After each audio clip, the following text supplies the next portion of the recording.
Hello mga kamis, good morning sa ating lahat. Ito na nga kamis, bumili nga ako ng sapin sa aking bed, sa kama mga kamis. Isa sobrang laki at sa sobrang kapal kasi double pala siya. Kasi yung sinusuot pala siya sa foam. Ayan, kaya doble, kaya mabigat siya. Kaya ang ginawa ko mga kami, gumawa ng paraan ng iyong lola, ayan, kung paano gawin na medyo magaan siya labahan at hindi naman siya nagagamit talaga yung yung double niya kasi nga hindi kasi ako mahilig na magsuot ng cover sa foam mga kamis. Kaya ayan, to the risk ko ang aking bunso, ayan, tinulungan niya ako maggupit ng ng bed. Ayan yung cover ng bed. Ayan, tinulungan niya ako. Napatulong pala ako kasi nga sobrang haba niya kasi king size yan mga kamis. Ayan.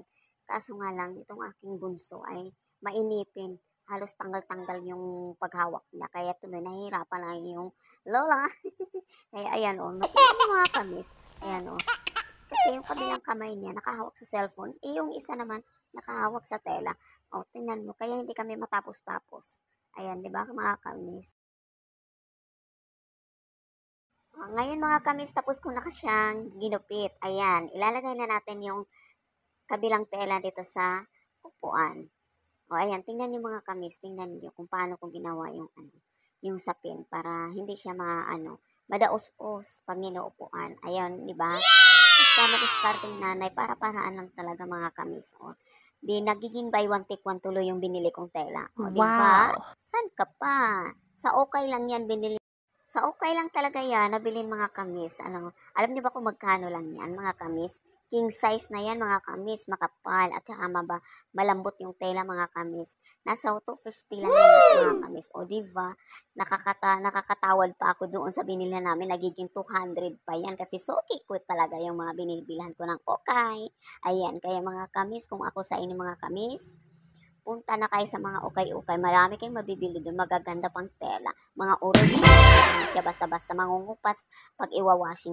Tapos ayan naman yung yung kabila niyang tela. Ayan, 'di ba may design siya? Ang ganda niya ilagay sa sa bed. Ayun. Wow! Ang ganda niya kasi hindi siya magasgas, hindi siya malambot siya at saka madulas. Ayan, cotton yung tela niya. Kaya ang ganda niya ilagay sa bed. Kaya ang ginawa ko talaga mga kami, kaya nahihirapan kasi ako maglaba.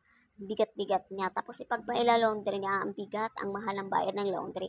Kaya ang ginawa ko talaga mga kamis, ayan, ginupit ko talaga siya, biniak ko siya para magiging dalawa yung gamit niya. Yung isa sa bed, yung isa sa Wow! upuan.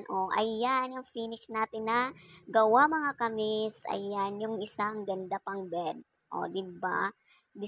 Kaya kung ako sa inyo mga kamis, humanap kayo ng paraan para makamura kayo at gumanda pa ang loob ng iyong bahay. Kaya dito na lang tayo nagtatapos for this video. Goodbye!